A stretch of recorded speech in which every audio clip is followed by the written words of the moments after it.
Can you hear that? Yeah, I can hear a little bird. Is it a bird? No, it's someone screaming on the street. Oh, right. Okay, right, good. Nick's muted, super. I'm gonna hit start, guys, if everybody's ready. Yeah. Great.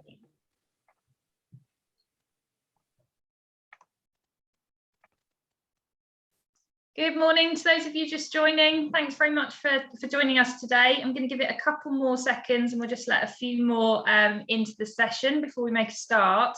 I'm going to run a quick poll question actually up on the screen. So it'd be great to get your thoughts on this before we get going today, and we'll refer back to the question later.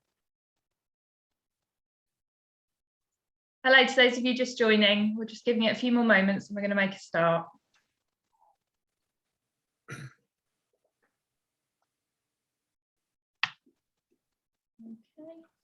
Please do give us a response to the poll question up on your screen now if you haven't already. Give it a few more seconds.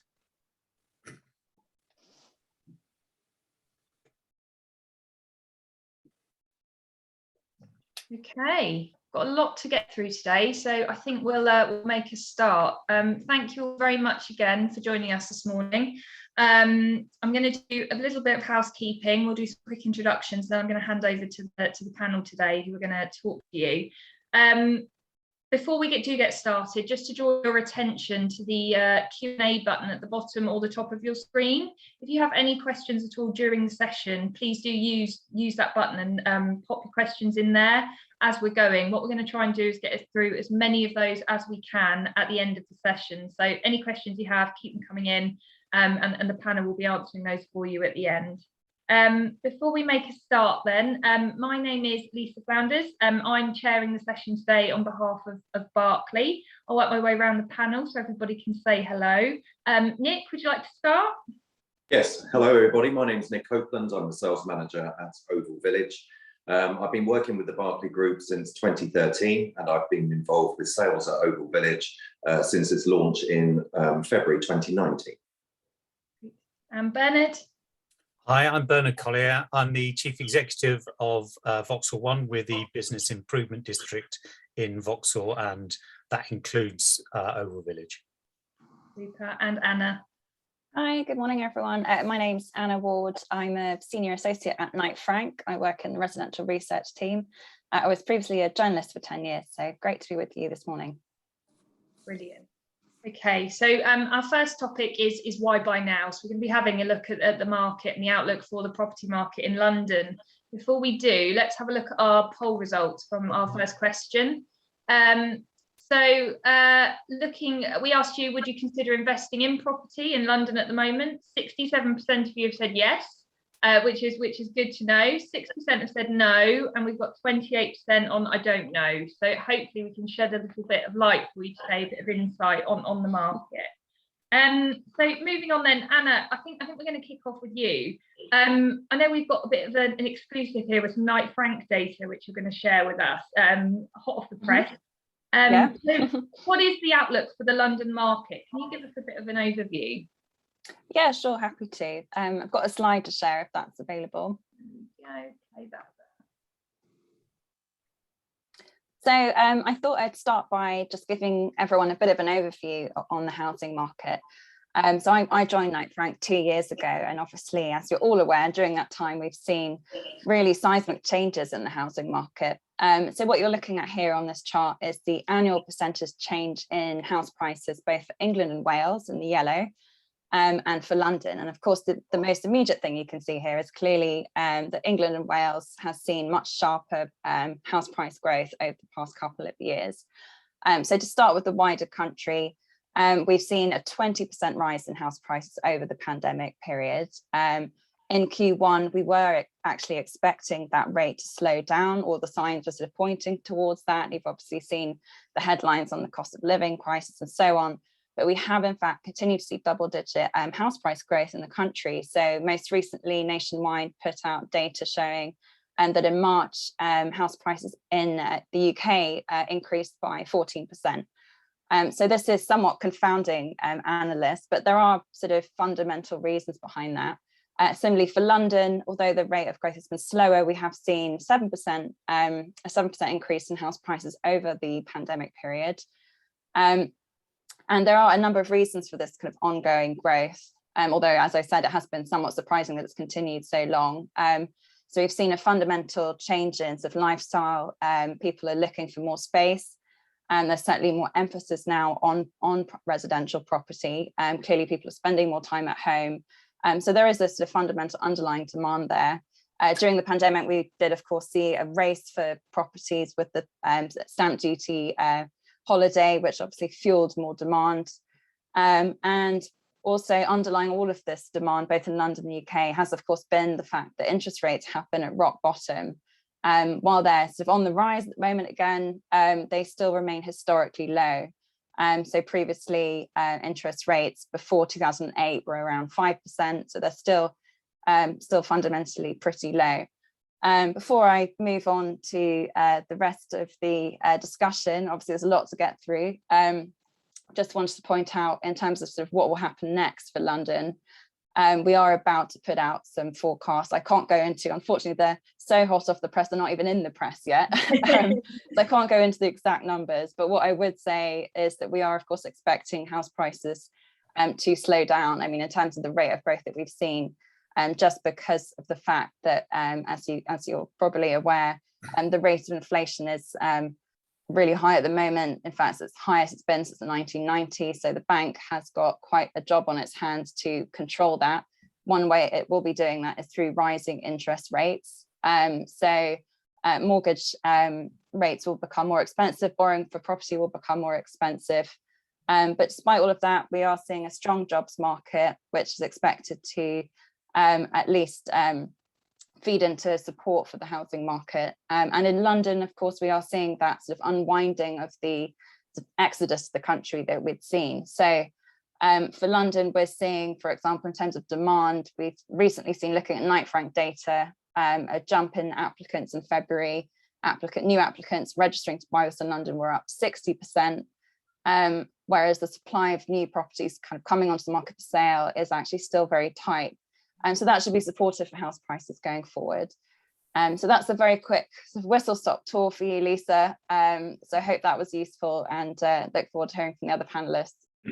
That's great. Anna, I mean, you mentioned obviously interest rates, sort of the big topic at the moment. Is there value to be had in investing in property now in that case? Is there ever a good time to sort of do this? I think, I mean, with property, of course, it's always a really personal choice when you go out and make such a significant investment. What I would say, and I touched on it earlier, is, of course, and what we're keeping a close eye on is how the bank approaches interest rates going forward. Inevitably, it will become more expensive to borrow to buy property. I don't want to alarm anyone, because clearly, from what the economists are saying, it looks like interest rates or the bank's base rate should peak at 2%.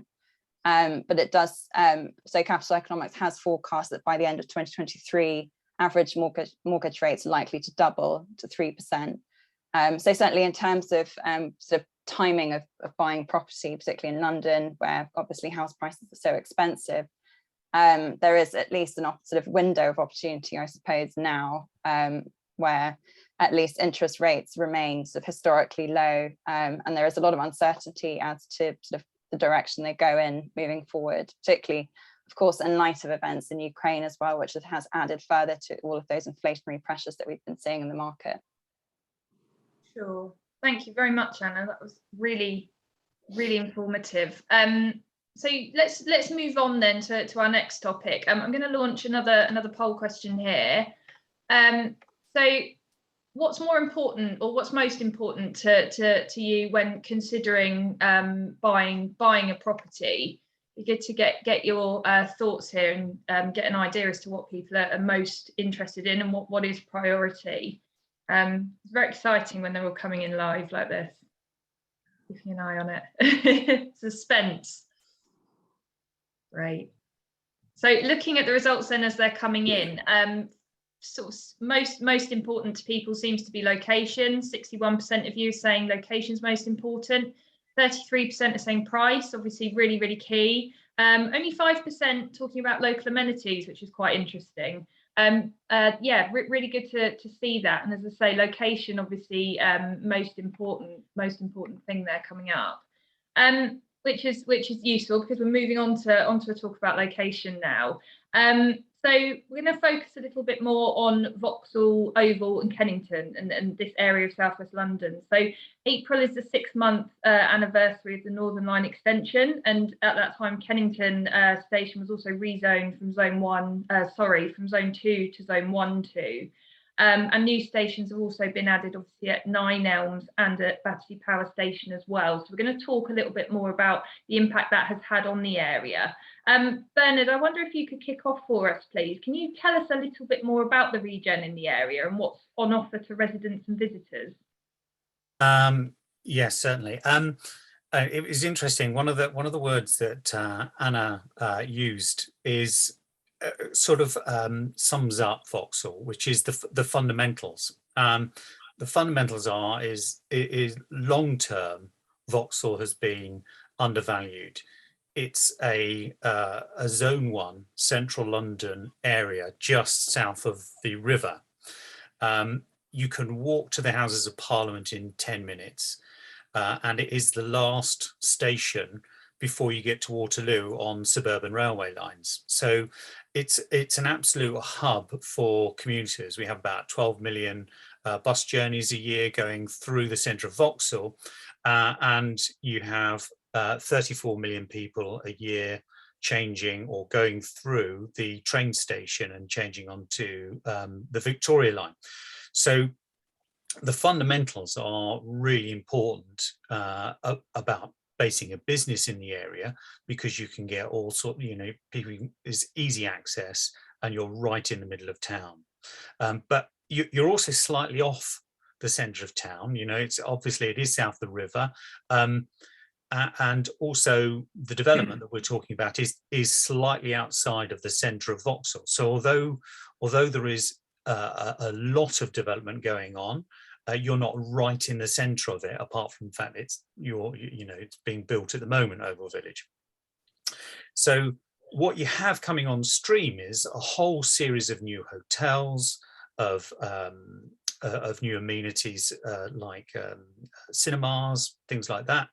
But there's also already a lot for you to do and be engaged with just in the local area. I mean, there are not many places in the centre of a big city where you can go onto a city farm.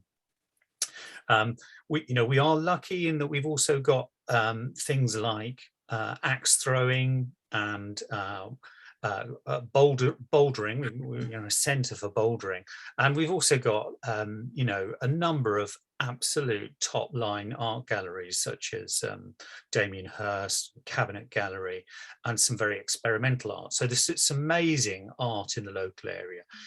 You also because it's south of the river, there's still quite a number of parks very close to the river. There's about 9 within easy walking distance of where you are. So the actual location is absolutely key, in that you have the opportunity right now of using of these amazing facilities that exist, but also there's a lot more coming on. And I didn't mention you're within like 2 stops of where there's going to be a really high quality shopping experience at Battersea Power Station. So there are some really good fundamentals for why, what is available in the area, why it's a good place to, base your business and do the live work thing. I haven't talked about, we've got a number of permeable workspaces, and I know that there is set to be a workspace of some sort in the actual development, but you've also got office groups, workspace, a couple of other brands as well in the local area, so which you can make use of. So there's a whole set of communities of small businesses based in the area.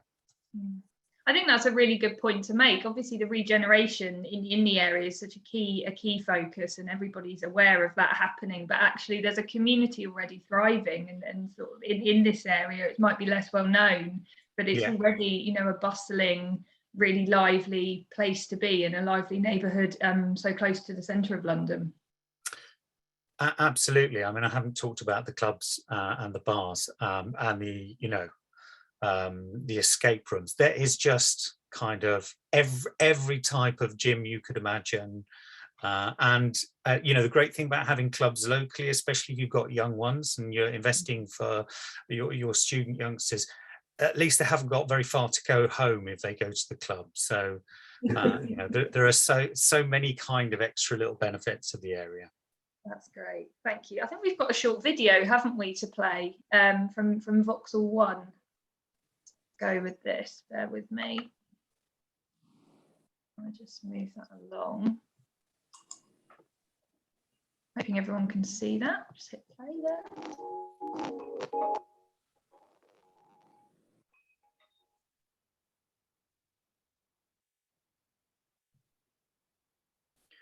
This just shows the extent of the development in the area at the moment. Some of these have already been built out, some are in the process of being built, but it shows you, you know, just the extent of what is going on locally, because it is an opportunity area.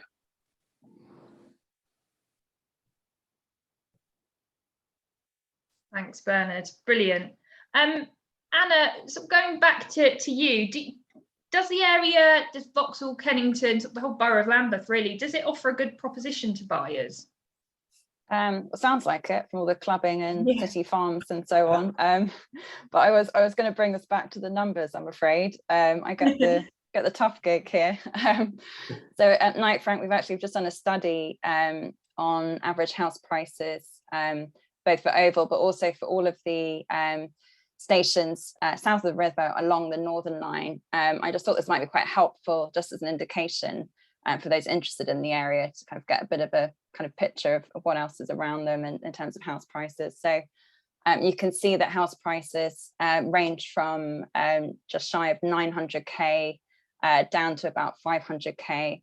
And obviously average house prices in Oval are on the sort of softer end of that. So you can see just towards the end of this graph, they're around sort of 550 roughly. And yeah, I just think it's quite an important point at the moment, because obviously I spoke earlier about the rate of house price inflation. Clearly affordability is an issue, and in London it's obviously one of the reasons why house price growth has been slower, because there is that sort of affordability constraint which continues to be an issue. So I think it's just quite interesting to see that, just to pull out a station that's well known. So Waterloo, you can see average house price in Waterloo, not that far from Oval, are about 25% higher on average. So yeah, that gives you a bit of a flavour. I've got a second slide as well, if we've got time for that one. Yeah, absolutely. So what you're looking at here, we've just zoomed in on some of the Zone 1 stations as well as Oval, just to compare how average house price in Oval looked to some of the Zone 1 areas on the Northern Line south of the river. So you've got a couple of new stations there. So Battersea Power Station, 9 Elms, they're actually extensions. So that's helpful on the kind of connectivity commuting side. Got a little star asterisk on Kennington there. The reason for that is something very relevant for prospective Oval residents, is that Kennington has actually been recently rezoned from Zone 2 to Zone 1 to 2, which is actually quite an unusual occurrence in London. So it last happened back in 2016 in East London. So that benefited Stratford and some of the stations around there. I mean, what it effectively means is that it lowers commuting costs into central London. So instead of paying a £3 fare to get into Zone 1 in central London, you're paying £2.40. And clearly for Oval, just 10 minutes walk away, it therefore makes sense, you know, to just make that walk and jump on the tube at Kennington. And again, obviously, you can see in even sharper detail how house prices differ in Oval compared to the likes of Battersea, which are over sort of 800k. So that's just a sort of quick visual, and I just thought it'd be worth pointing out that rezoning, because obviously for Londoners, that's a pretty historic move. Can I just add in there, actually, Lisa? I think what's also worth mentioning is the developments that showed in Bernard's video are very established. You know, they've been selling for some of them, Battersea Power Station, for example, since 2014. So there are very established developments. A few of those are coming to the end of their life cycle, which is always, as a development runs through its life cycle, the final phases are always the most expensive. Oval Village is still relatively new to the market. You know, we only launched in February 19, and we're just about to launch our third phase. So we're still relatively new, and therefore the price points are much lower here. So the values at Oval really are quite impressive. And anecdotally, Nick, what are you hearing from buyers? I know we'll go on and talk about Oval Village more specifically in a minute, but you know, the location itself, is that a major draw for people who are coming to the development? Well, we're very lucky here because we're very close to Vauxhall, as we've already mentioned. It's only an 8-minute walk to Vauxhall, and everything Bernard was mentioning there.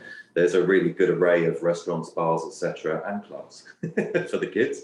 So there's a really good array of amenities, basically, for residents. But we're also equally close to Kennington, which is a very established neighbourhood, lots of gorgeous Georgian architecture, etc. And Kennington already has, obviously, the infrastructure that you would expect to find. And sometimes by buying new, you have to wait for that to evolve. Whereas having an established neighbourhood right on your doorstep, you already have, you know, the essentials that you require day to day: the dry cleaners, the post office, the flower shop, the delicatessens, cafes, bars, restaurants, etc. So the amenities are really good here, and also the connectivity is great. You know, Bernard touched on the transport links at Vauxhall, which, as we mentioned, is only 8 minutes away.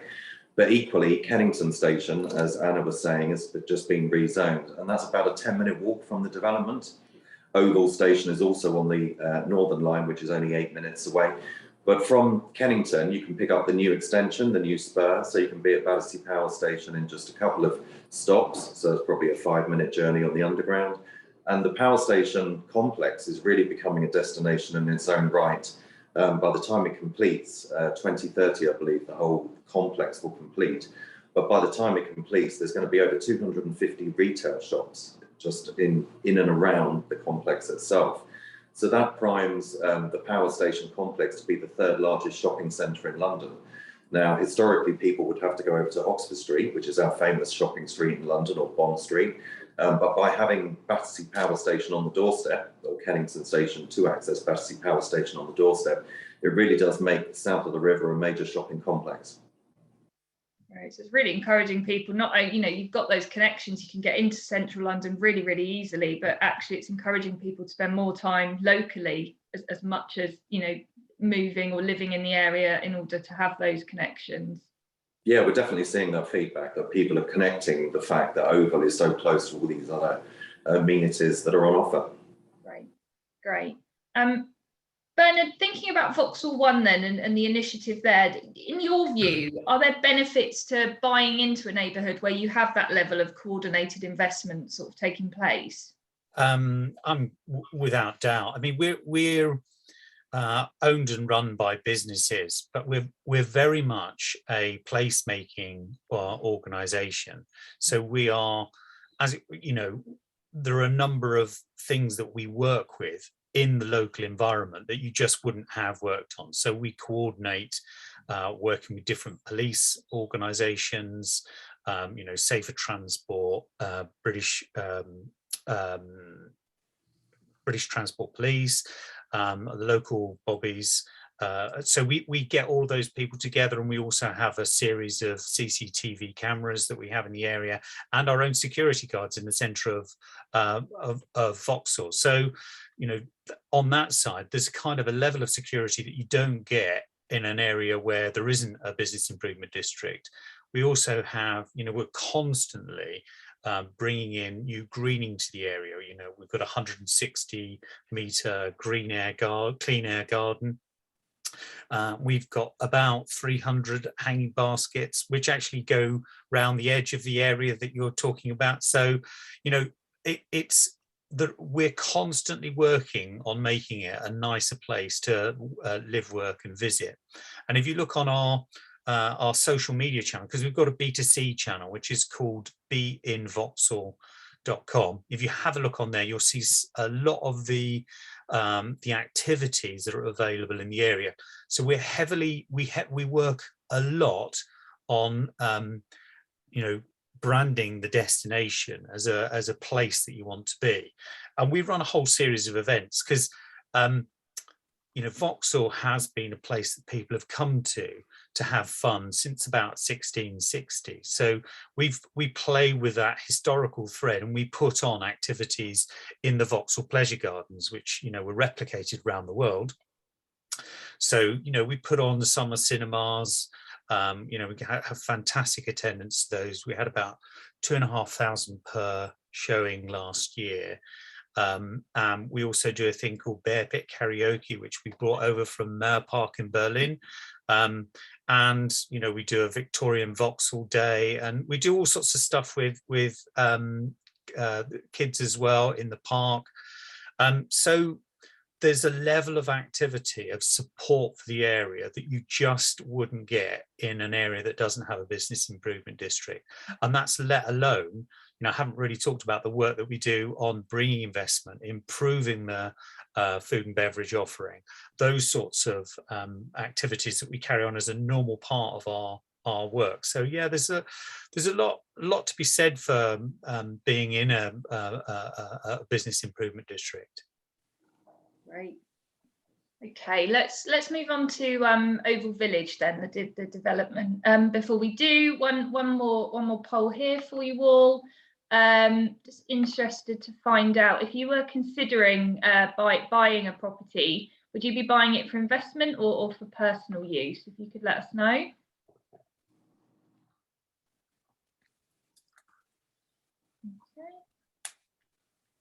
A good mix there, actually, sort of 50-50. It's quite interesting. So we've got sort of 52% on investment and around 48% on personal use. So a good mix there. Okay, so that takes us onto Oval Village itself then. Nick, I'm going to hand over to you, the Oval Village expert, to talk us through the development and tell us a bit more. Yeah, sure, no problem, Lisa. So Oval, as we've mentioned, is neatly positioned between Vauxhall and Kennington. We enjoy an SE11 postcode, or there's a nice slide there. So you can see our immediate neighbour is the Kia Oval, which is the home of the Surrey County cricket team. That's just to the rear of the development. And you can see the gas holder there right next to the cricket ground. So any avid cricket fans who watch televised cricket from Oval will have always seen that gas holder in the distance of their TV screen in the perspective. And that gas holder is actually now a listed structure. It was the largest in the world at one point. So therefore, we'll be reforming it to its former glory and building some apartments inside. But the actual structure has to remain because it's grade 2 listed, so it has historical value. Across the whole development in total, we're building 1,344 apartments, and you can just about pick out there that there's 6 individual blocks that those are being built in. But we are keeping plenty of green open space, so the actual size of the site itself, people always ask that, they like to know the technical elements, is just over 8 acres in total, which for those that prefer meters is about 33,000 square meters. But 19,000 square meters of that 33 we're keeping as green open space, and 7,000 square meters. I think you've also got a slide of the beautiful landscaping that runs through the centre of the scheme. 7,000 square meters of that will be made up of this delightful looking landscaping. There's going to be a sort of circular centralised plaza, which will be great if a couple of cafes open up in the commercial units for that outdoor coffee culture that we've all grown to love. But we're also 12,000 square meters of the 19,000 will be made up of private residence gardens, whether that be internal courtyards. Many of the blocks have internal courtyard gardens, and many of them also have rooftop gardens, which offer amazing views towards the city, etc. So there's plenty of green open. Sorry, Nick. I was going to ask, are you finding green space? Obviously, it was a key priority during the pandemic for buyers. Is that still the case? Is it still sort of top of the list for people? It really is. There's an online organisation actually called Skies, S-K-I-Z-E rather than E-S, S-K-I-Z-E, and they conducted a poll. And post-pandemic, obviously, with everyone being trapped at home for so long, 80% of buyers really do consider outside space an essential now. And the good thing with Oval Village, regardless of whether you're buying a studio or a 3-bedroom apartment, every apartment comes with its own balcony, its own outside space. A few do have roof terrace space as well, but it's good to have that outside space. Yeah, Anna, are you finding the same sort of at night, Frank? Do you think it's fair to say outside space, green space, still very much top of the list for people? Yeah, absolutely. I mean, we've obviously seen a sort of surge in, we actually conduct a regular sentiment survey, and we've seen a surge in interest in green space, as you'd expect. So in terms of people rating green space as more important, looking pre and post pandemic, that's definitely one of the sort of items top of the list. I'd add to that as well access to amenity. So in fact, over half of the buyers we surveyed most recently said that access to amenity had become more important. So I think it's really a bit of both. They want the green space, but they also want, you know, access to places to go out as well. Yeah. That then brings me on really nicely to the transport links. So to be able to access the West End, Theatre District, Chinatown, etc., is so easy from Oval, because joining the Northern Line, that will take you to Leicester Square in about 8 or 9 minutes. As we mentioned, Oxford Street, the major shopping street in London, you can access that at Oxford Circus on the Victoria Line. The Victoria Line from Vauxhall is just literally an 8-minute walk from here, and you can be at Oxford Circus in 8 minutes. And again, we have the Northern Line at Kennington, which we've already mentioned, to access Nine Elms and Battersea Power Station. So all those amenities really are on the doorstep at Oval Village. When we're thinking about the development itself and the amenities on offer within the development, on our first block, Phoenix Court, we've opened a Tesco superstore on the ground floor. So all the grocery needs are already taken care of for any residents living at Oval Village.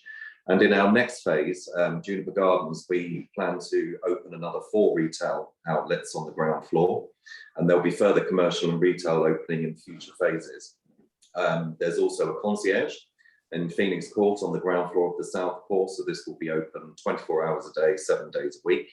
Not only do residents really enjoy having a concierge service for the convenience of picking up parcels, etc., Amazon shopping, but it's also good to know and very reassuring that the CCTV is always monitored 24/7 in that concierge office. So that gives you that peace of mind, really, that it's a very secure and safe development in its entirety. Further amenities in Phoenix Court will be a residence gym. There are plenty of gyms in Vauxhall, as we've already mentioned, but it's always nice to have one on the development. So we'll have a residence gym initially, a boardroom style meeting room. So anyone working from home can have a change of scene from their apartment. If they were working from home and utilize the boardroom, if they wanted to host that, they can book that out for a meeting with the concierge. And we'll have a separate yoga studio. So they're the initial amenities. And coming up in the future, you're just showing the slides here. We have in the gas holder, which we saw the image of earlier, on the ground floor and lower ground floor, we have 8,000 square feet of amenities. So these are world-class, luxurious amenities split over 2 levels. And we have a 2,300 square foot gym, which was shown there very kindly for me. There's also a larger separate yoga studio. There's an 18-meter by 7-meter swimming pool, which has a sauna, steam room. We have a spa treatment room, so any residents that want to book an external therapist to come to the development to provide a treatment, a facial, etc., the spa treatment room is provided, or a massage, more importantly. We have a residence lounge with a refreshment bar area. So this will be a nice place to work from home and meet neighbours who are like-minded. And off of that is another boardroom style meeting room if you wanted to conduct private meetings. So that's pretty much it for amenities. So we have world-class amenities coming to the development, which is obviously all important, but they are going to be under a future phase. If we're looking at availability, I don't know how you guys find about amenities and other developments, but we're finding that they're the key thing, really. And when we're looking at availability, they were really a massive selling point for us. So launching Phoenix Court, our first block, we had 286 apartments initially, and we launched in February 2019. And we're already 92% sold, so we only have 19 apartments remaining in that first release. And we welcome our first residents in about 9 months' time. So the first people will be moving in in 9 months' time, so Q1 next year. And then in phases after that, within Phoenix Court, we have completion timeframes of about 18 months or just under, and 2 years or just under. So of the 19 apartments remaining, we have a small eclectic mix of 1, 2, and 3 beds still available. Pricing in Phoenix Court starts from 751 for a 1 bed, 1,037,000 for a 2 bed, and 1,617,000 for a 3-bed. And there's some lovely images of the internals. So as you can see, that's a master ensuite. Moving on to our next block, Juniper Gardens. This launched just last year in May. There were 87 private apartments. It's a much smaller block. 87 private apartments, and we're already 53% sold in that block. So that's equally selling just as quickly. So we still have 40 remaining, and we have a good mix of 1, 2 and 3 bedrooms in Juniper Gardens as well. Pricing for Juniper Gardens, we have 1 bedroom starting from 735,000, 2 bedrooms starting from 976, and 3 bedrooms from 1,197,000. The price points seem a little bit lower in Juniper Gardens, despite the fact that it's our second release, but we do have availability on lower floors, whereas in Phoenix Court, the availability is now tending to be on the higher floors only. Completion timeframes for Juniper Gardens are Q3, Q4 2024, or Q4 24 going into Q1 25, depending on whereabouts in the building that you're actually buying. We're very excited to announce that we're launching our 3rd phase, which is going to be called the Pinnacle. The reason for the name is the tower is 18 stories, so it's the tallest tower across the whole development, which will offer some amazing views. Yes, exactly. So that tower there is 18 stories, so those apartments facing south will have amazing views towards the cricket ground, and the ones facing north and northeast will have great views of the city and towards, for example, the London Eye and the city buildings. So this launches on April the 28th, so towards the end of this month. There's 183 apartments in the whole block, but we're going to be releasing this in two halves or 2 phases. And in phase 1, we have 83 apartments to work with, and we have a good mix of Manhattan 1, 2 and 3 beds in there. Price points start at 577 for a Manhattan on the 5th floor. 1 bed start at 760,000, 2 beds at 895, and 3 beds at 1.3 million. And for any investors out there that are interested in investing in Oval, that don't intend to live in it themselves, our yields are pretty generous at 3.5 to 3.8%, depending. Sorry, Nick, to jump in again. How do those yields compare sort of with wider London? Anna, are you able to sort of give us an overview of that, perhaps? And not on the yields, I'm afraid. No.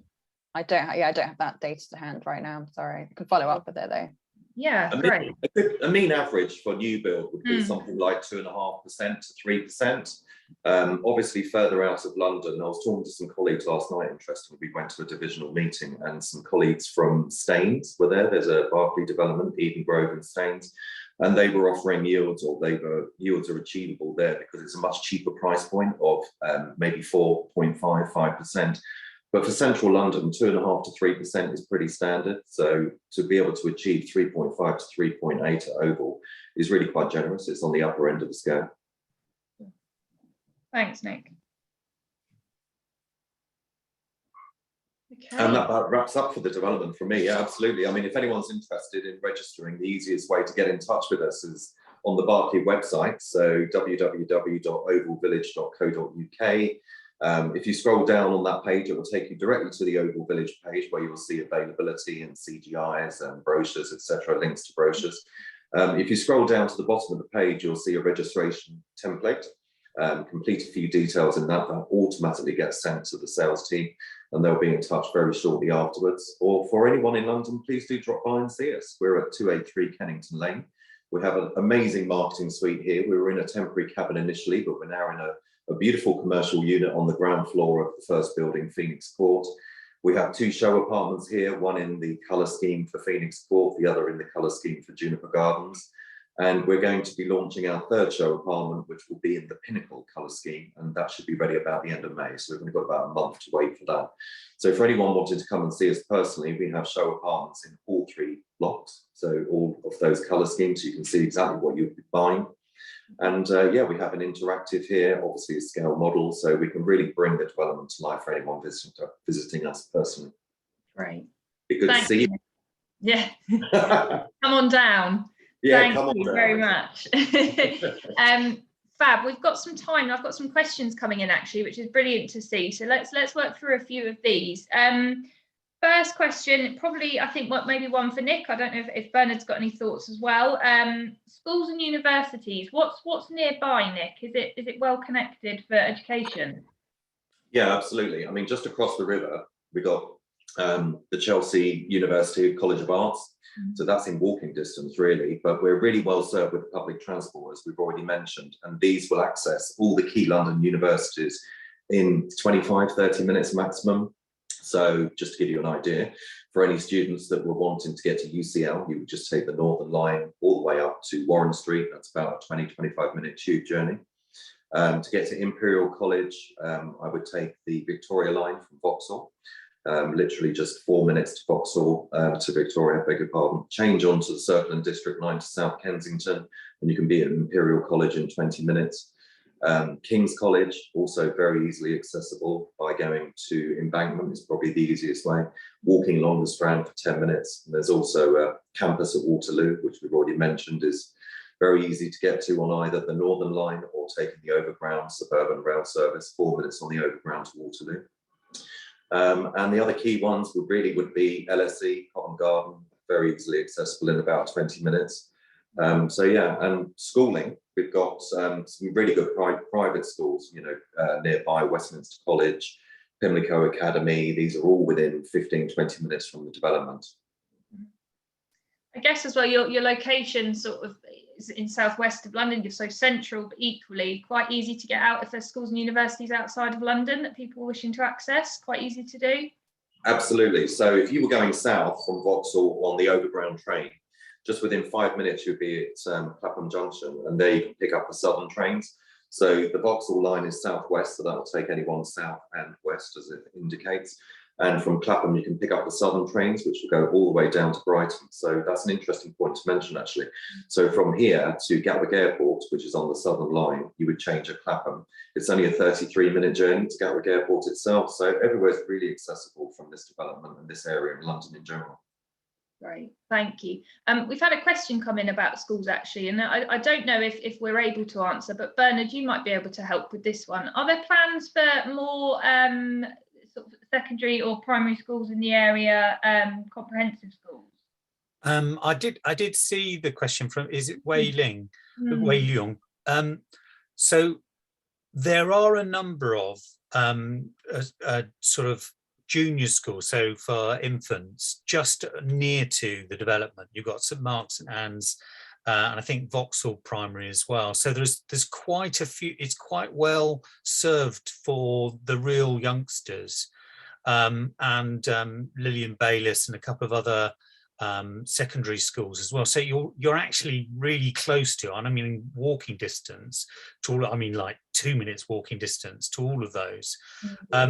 I don't know if there are plans to expand school places.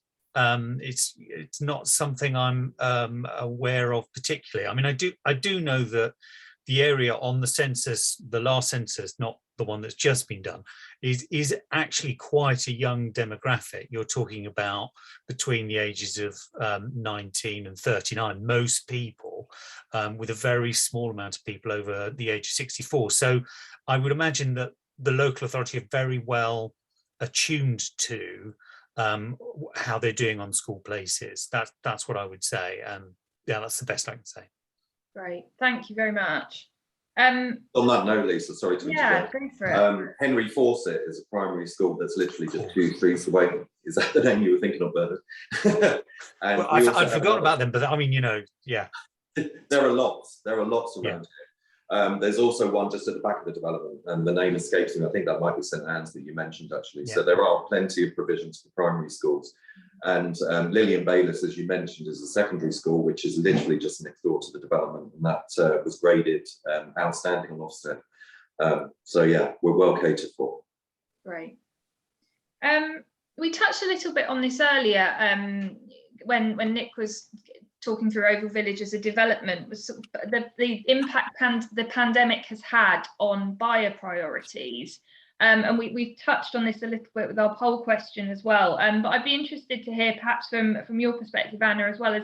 What else is sort of remaining high on that list for people when it comes to looking for property and buying property? Well, I guess I suppose what's interesting is probably what hasn't changed in some ways, because we've sort of covered the big ones. And actually, just following on from education, obviously education remains really important, access to good education. And I think, interestingly, because you might expect the opposite in terms of commuting, there seems to be an interest in being able to walk to work still. That still remains a sort of interest. You might expect, I suppose, people to be less worried about a commute, because obviously, you know, we're all working from home, or at least some of us still are. So I found those ones quite interesting. I think, you know, moving forward, another one, not so much related to the pandemic, but more related to the energy crisis, has certainly been around interest in new builds. So we actually recently contributed an article in the Telegraph, 2 days ago, in fact, around how we've seen a sort of jump in demand for new build in Q1. So around a 50% jump in new applicants registering to buy with us, buy new build with us at Knight Frank. And obviously it's not the only driver, but obviously the energy efficiency of new build is becoming increasingly relevant. All of us in the UK, obviously gas bills, in fact around the world actually, gas bills are going up, energy bills are going up across the board this month. So I think that would be an interesting one to watch as well. Definitely. Sorry, Lisa. I think buying new is definitely the way to go with regards to sustainability as well. New builds are, I think data was compiled, and 60% more energy efficient than an older Victorian house, for example. On new build developments, you don't generally have gas, which is a good thing with the cost of it going up. So yeah, everything's sourced specifically for sustainability. So all the appliances are A+ rated, very low energy consumption, low energy LED downlighters, great insulation, you know, double or triple glazing, thermal glass, etc. So that really does help to keep the utility bills down. That's a whole other topic for a webinar. It really is. Yeah, it's a good one. Great. Sustainability in the planet. Yeah, absolutely, absolutely. We need longer than 15 minutes, I think, for that. Couple more questions here then. If anyone's got anything else, we still do have a few minutes, so do keep them coming in. Nick, a couple for you actually. Can you tell us a bit more about the buyers at Oval Village so far? What's the demographic? Yeah, sure. We've had quite a mixed demographic, to be honest with you.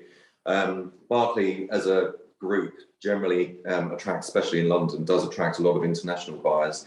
So we've seen quite a lot of Hong Kong residents that are benefiting from the new visa application, who want to come over and live in London in the next couple of years. So we've seen quite a few buyers from Hong Kong. We've seen a large demographic buying from China. A lot of buyers are buying for their children to go to these universities that we've already mentioned, and the convenience that the development has to offer with the transport links for them to be able to get to their studies very easily. We've seen some local people downsizing, people that own houses in Kennington. You know, they're retired now, they're getting a bit older and looking to future-proof their lives. So we've seen people buying 3-bedroom apartments with us. They're prepared to wait because we were selling off plan. So they're prepared to wait, stay in their house, and then sell their house nearer to the time of completion. And we've seen some first-time buyers, some young people getting on the ladder, bit of help with mum and dad, helping them out with the deposits, etc. But also equally, it's great for them because we're so close to everything, and they can see the values in Oval by buying early, which is what they've done. Right. And could you just remind us of the completion dates for the Pinnacle, Nick, please? For the Pinnacle, sorry, yeah, I missed that. Beg your pardon. So the Pinnacle, the first portion of the Pinnacle that we're releasing on the 28th of April will complete Q3, Q4 2025. Right. Great for people wanting to get their money in order, etc. So yeah, it gives you plenty of time. And then we have an array of completion timeframes between Q1 next year and the Pinnacle completions. Great, thank you. So if there aren't any more questions then, I'll launch our final poll. You'll all be delighted to learn. Last one. So a couple of questions here, just be interested to get your thoughts. After listening to the discussion today, would you consider purchasing a property in London? And would you consider purchasing a property at Oval Village as well? Yes, I would definitely. Thank you, Nick. Good to know. Okay, all very positive. 100% on both questions so far. It's great to see. And a few yeses and a few no's. We're at 100% about purchasing property in London, which is great. 100% of people would say yes. And 89% of people said yes to purchasing property at Oval Village as well, considering doing so. So that's much more positive than when we started. So I hope the conversation has been useful for people and given them that insight they need. Fab. Okay, I think then as we're nearing the end, I've got one more question that's popped in, so we'll do that one quickly. Nick, can you tell us the square footage for the Manhattan at the Pinnacle? Yeah, sure. So we have two styles. One is open plan and the other one is more like a miniature one bed. So it has a separate bedroom itself, and they vary between 430 square feet and 451 square feet, which is pretty good. Our previous Manhattans were 424. So the 451 one is considerably larger. Right. They're from floor 5, I believe, up to floor 10. So there's plenty of them, and there's 2 per floor. Brilliant. Thank you all very much. We'll just do a quick round the screen before we wrap for today. Anna, where can people find out more about Knight Frank and the data available? So I'd point you in the direction of our research library. So if you Google Intelligence Lab Knight Frank, you will find all of our research there. I also host Knight Frank's podcast, and you'll find that on all of the main platforms, Spotify, Apple. It's called Intelligence Talks. Again, if you search Intelligence Talks Knight Frank, you will find that podcast. Great. And Bernard, where can people find out more about Vauxhall One and the work you're doing there? Twofold. So about the work we do, if you look just Vauxhall One online, our website, or beinvauxhall.com is about the activities that other people are doing. I did want to say, if you are interested in citing your own business or finding out more about the different spaces that are available, I'm absolutely willing to take people around and discuss with them in person what's around and the different places you could base your businesses. And my email address is my name vauxhall1.co.uk. So really happy to take people around if they're interested. From axe throwing to absolutely to visit, perhaps. I think you can dressage. That's the one I always forget to mention. Is you can actually take a horse out and do, or your kids can learn how to horse ride as well. It's great.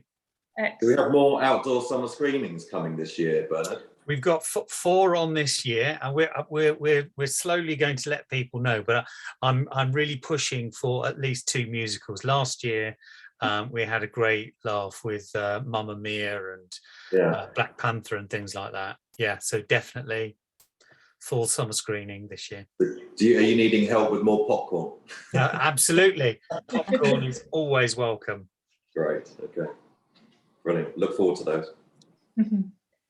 And Nick, just to finish off, could you give us a reminder, please, of where people can find out more about Oval Village?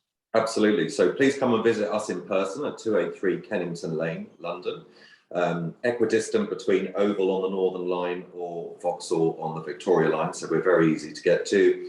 Or you can register your details if you're overseas on the Berkeley website page for Oval Village, which is www.ovalvillage.co.uk. There's a registration form. Scroll down to the bottom of the page. Super.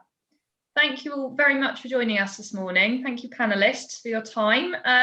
You attendees, you will receive an email from Zoom over the next day or so, reminding you of contact details and things. If you do have any questions or you'd like to pick up with the speakers, please do respond to that and get in touch. Hope you found the session useful this morning. Thank you very much again, and hope to see you all soon at the next one. Take care. Thanks, everyone. Thanks, Lisa. Cheers, guys. Bye. Thanks. Bye-bye. Bye.